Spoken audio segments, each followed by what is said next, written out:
खबरों को विस्तार से देखते हैं और सबसे पहले बात भोपाल की कर लेते हैं, जहां पर रात को कर्फ्यू लगा हुआ है, नाइट कर्फ्यू लगा हुआ है कोरोना के चलते, लेकिन इसका उल्लंघन खुलेआम हो रहा था और उल्लंघन कोलार इलाके में शराब पार्टी और पूल पार्टी के तहत किया जा रहा था। नाइट कर्फ्यू की यहां पर धज्जियां उड़ाई जा रही थी। पुलिस ने यहां पर छापा मारा और कार्रवाई की है, कई सारे लोगों को पकड़ा है। कोलार पुलिस ने इस कार्रवाई को अंजाम दिया है।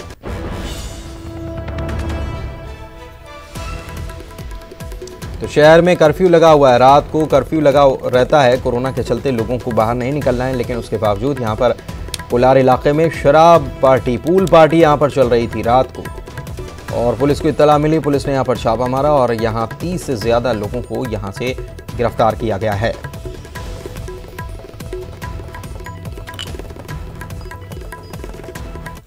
हुई थी कि जो गेहूंखेड़ा में ग्रीनफील्ड होटल है, इसमें कुछ लोग लॉकडाउन का उल्लंघन करके वहां पार्टी कर रहे हैं और शराब वहां पर पी जा रही है। इस सूचना पर हमने अपने महिला अधिकारियों के साथ में एक टीम को रवाना किया था, जो इस होटल में कुल 11 लड़के और कुछ युवतियां वहां पर पार्टी करते हुए, शराब का सेवन करते हुए मिले हैं। इन लोगों के विरुद्ध धारा 188 जो कि लॉकडाउन की शर्तों का उल्लंघन करने की और आबकारी अधिनियम के तहत कार्रवाई की जा रही है। आगे बढ़ते हैं। मध्य प्रदेश हाईकोर्ट में आज अहम सुनवाई है। बढ़े हुए 27% ओबीसी आरक्षण पर आज सुनवाई होनी है। बताएं कि पिछली सुनवाई में सरकार ने जवाब पेश करने के लिए वक्त मांगा था। हाईकोर्ट ने बढ़े हुए ओबीसी आरक्षण पर फिलहाल रोक लगा रखी है। इसके अलावा 10% ईडब्ल्यूएस आरक्षण पर भी सुनवाई होगी और कुल 23 याचिकाओं पर आज सुनवाई हाईकोर्ट करने वाली। सुबह 10 बजे का वक्त नियत किया गया। वीडियो कॉन्फ्रेंसिंग के जरिए ये सुनवाई होगी। इंदौर पहुंचे ज्योतिरादित्य सिंधिया ने बीजेपी नेताओं से मुलाकात की और बीजेपी दफ्तर में कार्यकर्ताओं से बैठक। सिंधिया ने पूर्व की कांग्रेस सरकार पर जमकर प्रहार किया। बीजेपी में शामिल होने के बाद ज्योतिरादित्य सिंधिया पहली बार इंदौर पहुंचे। कार्यकर्ताओं ने गर्मजोशी के साथ सिंधिया का स्वागत किया। सिंधिया कैलाश विजयवर्गीय के घर पहुंचे, घर पर खाना खाया और परिजनों से मराठी में बातचीत की। घर पर कैलाश विजयवर्गीय तो नहीं थे, लेकिन बेटे आकाश ने सिंधिया का स्वागत किया। माननीय ज्योतिरादित्य सिंधिया का निसंदेह बहुत क्रेज है जनता में। यहाँ पर हम लोगों ने बुलाया भी नहीं था, ये तो उनका जो कार्यक्रम जारी हुआ था वो सुन करके हमारी विधानसभा के कार्यकर्ता बहुत उत्साह से यहाँ पर आए थे और सभी लोग बहुत खुश भी हैं। उन्होंने काफ़ी समय दिया, हमने सबसे उनको परिचय भी कराया और हमारे परिवार के भी सब लोग बहुत खुश हैं। सिंधिया पूर्व लोकसभा स्पीकर सुमित्रा महाजन के घर भी पहुंचे, ताई के साथ बातचीत की। इससे पहले सिंधिया बीजेपी दफ्तर गए। यहाँ राजमाता विजया राजे सिंधिया की प्रतिमा पर माल्यार्पण किया। सिंधिया ने राम मंदिर के अलावा कई मुद्दों पर राय रखी। सिंधिया ने कांग्रेस पर जमकर हमला किया। जिन लोगों को मौका दिया था प्रदेश की जनता ने, जो 15 महीनों में एक नया कीर्तिमान स्थापित किया उन्होंने। कीर्तिमान 2 मुद्दों का, वादा खिलाफी का और भ्रष्टाचार का, और इसमें पूरा विवरण शिवराज सिंह जी और हम देंगे। जो कीर्तिमान इन्होंने स्थापित किया है वो जनता के समक्ष है 15 महीने। और आज जो हमारी कोशिश है, ये सत्ता का खेल कांग्रेस के लिए, उनको ना किसानों की चिंता है, उनको ना महिलाओं की चिंता है, ना उनको नौजवानों की चिंता है। सिंधिया के इंदौर दौरे को लेकर कांग्रेस हमलावर है। दौरा उपचुनाव के मद्देनजर बेहद अहम माना जा रहा है। अरुण त्रिवेदी, न्यूज़ 18 इंदौर। बहुचर्चित हनी ट्रैप मामले में कोर्ट में आज सुनवाई होनी। यह जनहित याचिका पर सुनवाई होगी। सीबीआई जांच, एसआईटी चीफ बदलने की याचिका में मांग की गई है। बहुचर्चित मामला है हनी ट्रैप का मामला और इस मामले में हाई कोर्ट में ये मामला पहुंच गया। आज सुनवाई होगी। जनहित याचिका लगाई गई है और एसआईटी चीफ को बदलने की मांग की गई है। इस मामले की सीबीआई से जांच कराने की मांग की गई है। और आज अहम सुनवाई। भोपाल में दिन दहाड़े घर के सामने से बाइक चोर ले उड़े। कमला नगर के सागर अपार्टमेंट का यह पूरा मामला है और पूरी वारदात सीसीटीवी में कैद हो गई है। चोरों की तलाश में पुलिस अब जुट गई है। तस्वीर देख लीजिए, सीसीटीवी में साफ तौर पर नजर आ रहा है कि कितनी आसानी से यह शख्स यहां से बाइक चुराकर ले जा रहा है। और भोपाल यानी राजधानी में अगर इस प्रकार की वारदातें हो रही हैं, सवाल खड़े होते हैं कानून व्यवस्था पर। देखिए, दो लोग हैं, एक गाड़ी पर आते हैं, फिर दूसरा पीछे जो बैठा व्यक्ति है वो चुपचाप उतरता है, गाड़ी को वहाँ से हटाता है, निकालता है लॉक तोड़कर, और उसके बाद वो स्टार्ट करके उस गाड़ी को निकल जाता है।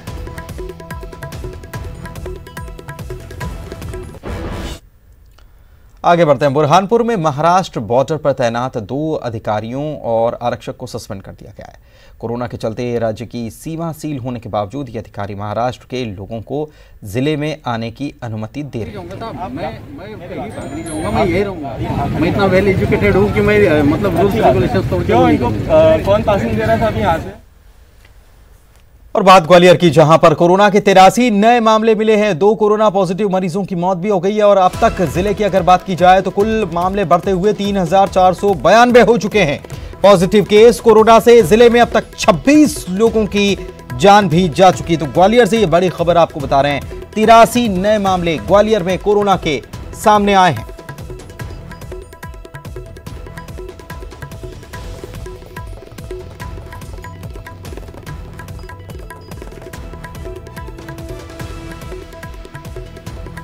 और चलिए अब खबरों को विस्तार से देखते हैं और रायपुर से खबर आपको बताएं। 3 संभागों में येलो अलर्ट जारी किया गया मौसम विभाग की तरफ से। कौन कौन से संभाग है? सरगुजा, दुर्ग और बिलासपुर ये संभाग हैं जहां पर येलो अलर्ट जारी किया गया। कई दिनों से छत्तीसगढ़ में जमकर बारिश हो रही है। भारी बारिश को लेकर ये चेतावनी जारी की गई। अब तक प्रदेश में 808 मिलीमीटर बारिश दर्ज की जा चुकी है और भारी बारिश से बस्तर में जनजीवन भी काफी अस्त व्यस्त हुआ है।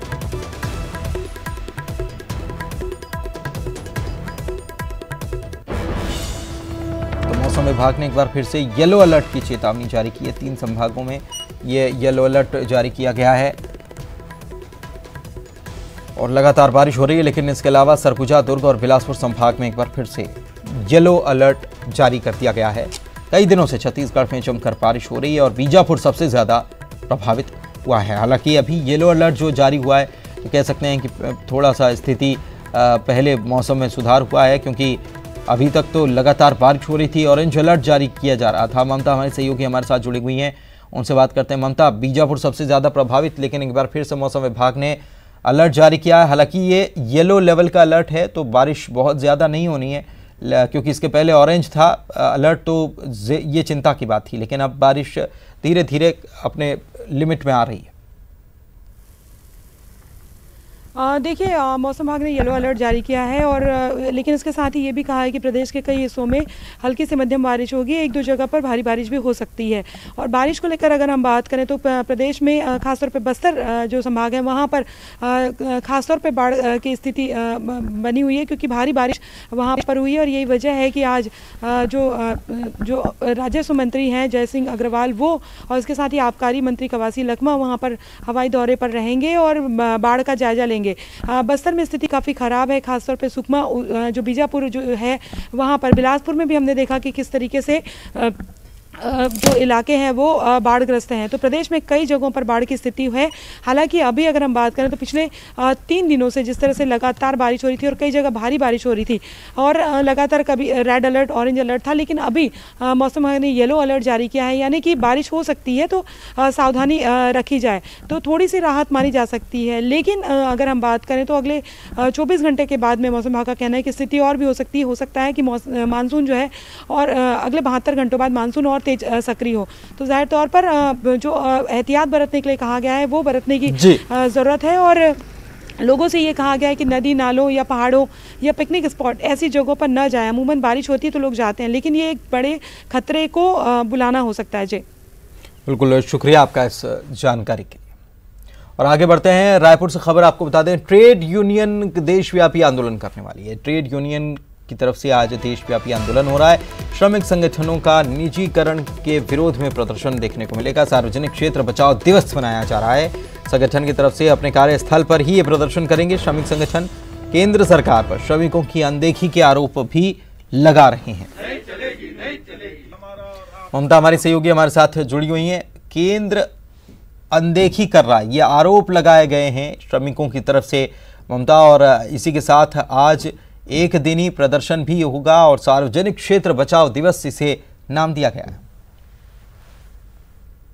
देखिए, लगातार जो श्रमिक संगठन है वो इस बात को लेकर अपनी पीड़ा बताते रहे हैं कि केंद्र सरकार जो है श्रमिकों की जो कई समस्याएं हैं उसको लेकर ध्यान नहीं दे रही है। इसके साथ ही उनका कहना है कि जो निजीकरण किया जा रहा है, कई ऐसे क्षेत्र हैं जिनका निजीकरण किया जा रहा है, वो निजीकरण नहीं किया जाए। और इसको लेकर इसके पहले भी उन्होंने प्रदर्शन किया था, लेकिन आज फिर से प्रदर्शन है।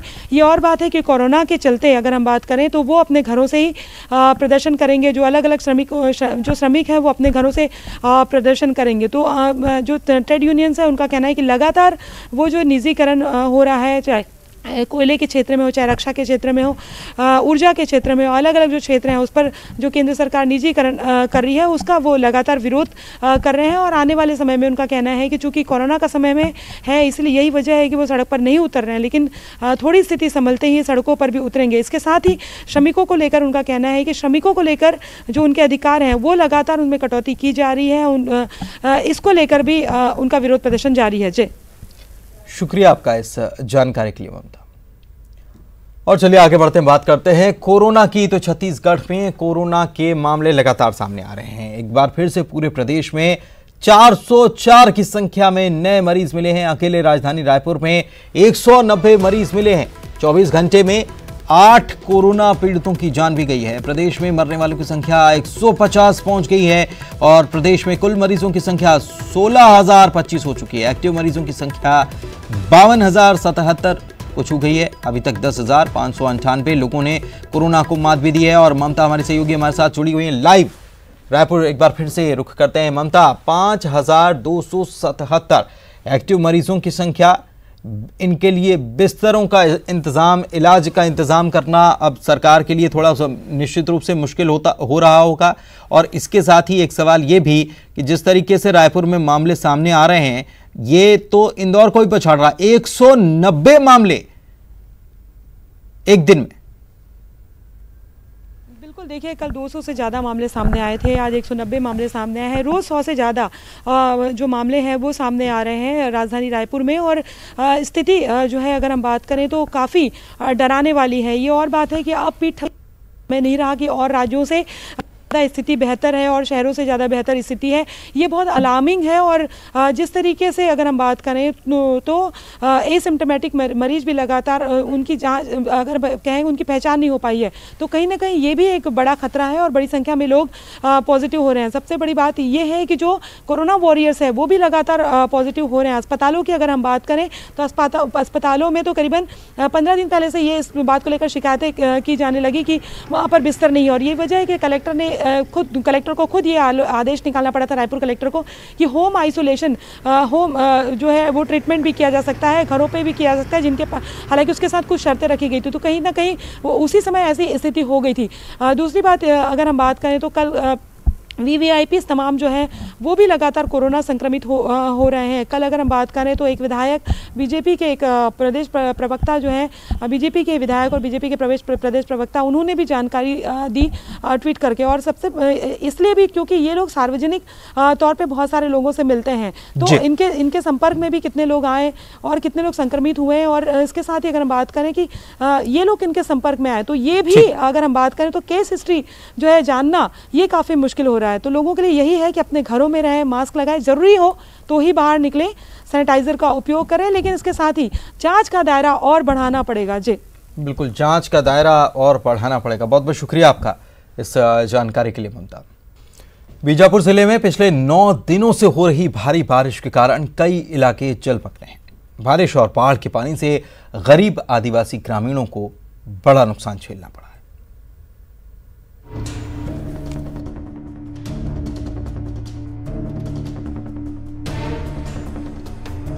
बीते 9 दिनों से हो रही बारिश के कारण बीजापुर में आफत जैसी स्थिति बन गई है। जिले के सभी नदी नाले उफान पर हैं। दर्जनों अंदरूनी गांवों का संपर्क जिला मुख्यालय से टूट चुका है। मौसम विभाग से मिली जानकारी के मुताबिक प्रदेश में सबसे अधिक बारिश बीजापुर में ही रिकॉर्ड की गई है। बारिश और बाढ़ के कारण जिले के गरीब आदिवासी ग्रामीणों को बड़ा नुकसान हुआ है। कौन सी कंपटीशन एग्जाम की तैयारी कर रहे थे बेटा? पीएटी फार्मेसी और बीएससी नर्सिंग का। अच्छा, तो अब ये पुस्तकें भीग गए हैं। मैं न्यू ले लूंगी। हाँ, फिर रोने की वजह बेटा? मेरे को बहुत शौक है पढ़ने का। अच्छा, अब पुस्तकें भीग गई हैं। कितने टाइम घर छोड़े थे बेटा रात में आप लोग? रात के यहाँ से हम लोग 3:30 बजे से यहाँ से निकल गए और पहले से पानी यहाँ भरा था घर में। अच्छा, कहाँ पढ़ते हैं आप? भैरमगढ़। उनके अंदर पढ़ने का जज्बा इतना ज़्यादा है कि वो नई पुस्तकें खरीद कर फिर से पढ़ सकती हैं, मगर पुस्तकों को इस तरह से बाढ़ के पानी में भीगा हुआ देखकर काफ़ी ज़्यादा भावुक हो गई हैं। ये एकमात्र अंजलि की कहानी नहीं है, बाढ़ के पानी ने कई लोगों के सपने पर पानी फेर दिया है। बीजापुर के कुमला, कड़िनार, नैमेड और कोडेपाल गांव में मिनगाछल नदी का पानी भर गया। अचानक से देर रात नदी का पानी गांव में घुसने की वजह से कोमला गांव के निवासी रात करीब 1 बजे ही गांव छोड़कर आनन फानन में सुरक्षित जगह पहुंच गए। अच्छा, कितने टाइम निकले आप लोग? 1 बजे। कहाँ गए थे? मिंगाछल। तो अभी वापस कोमला जा रहे हैं? हाँ जी, तो कोमला आ रहे हैं हम लोग। घर का क्या स्थिति अभी आप लोगों के? पूरा गिर गया। ये बताओ, ये मकान कब बनाए थे, क्या कुछ हुआ? गर्मी बनाए थे सर। नया मकान है जी। कितने कमरे का बनाए थे? 3 बनाए थे, फिलहाल अभी निकालने वाले थे। मिट्टी का मकान था? नहीं, ईटा वाला था सर। पूरा बह गया? जी। नुकसान तो अभी पूरा अंदर में ही है, पूरा जो भी है। हाँ। टीवी है, कूलर है। हाँ। और अलमारी है, सब अलमारी पलंग सब है। अच्छा, ये पूरा बाढ़ का पानी में बह गया है क्या? बाढ़ का पानी। इस बारिश और बाढ़ से 40 मवेशियों के पानी में बहकर मौत हो गई, जबकि 148 ग्रामीणों के मकान को नुकसान पहुंचा है। इसके अलावा 1800 हेक्टेयर जमीन पर बोई गई धान की फसल तबाह हो गई है। हाँ, राहत और बचाव के लिए नगर सेना की टीम है हमारे पास, SDRF की टीम है, उन्हें अलर्ट पर रखा गया है। एक टीम हमारी अभी भोपालपट्टनम के लिए हमने डिप्लॉय कर दिया है और एक टीम बीजापुर में है, एक जांगला और एक भैरमगढ़ में है। बारिश कम होने पर जल स्तर कम हो गया और ग्रामीण सुरक्षित स्थानों से वापस अपने गांव को लौट रहे हैं, लेकिन बाढ़ ने उनके गांव में तबाही मचाई है। अब ग्रामीण बचा खुचा सामान समेटने की कोशिश में जुटे हैं, वहीं प्रशासन से भी मदद की आस है।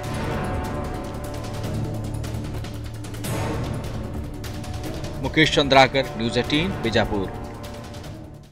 और इसी के साथ इस बुलेटिन में फिलहाल इतना ही। नमस्कार।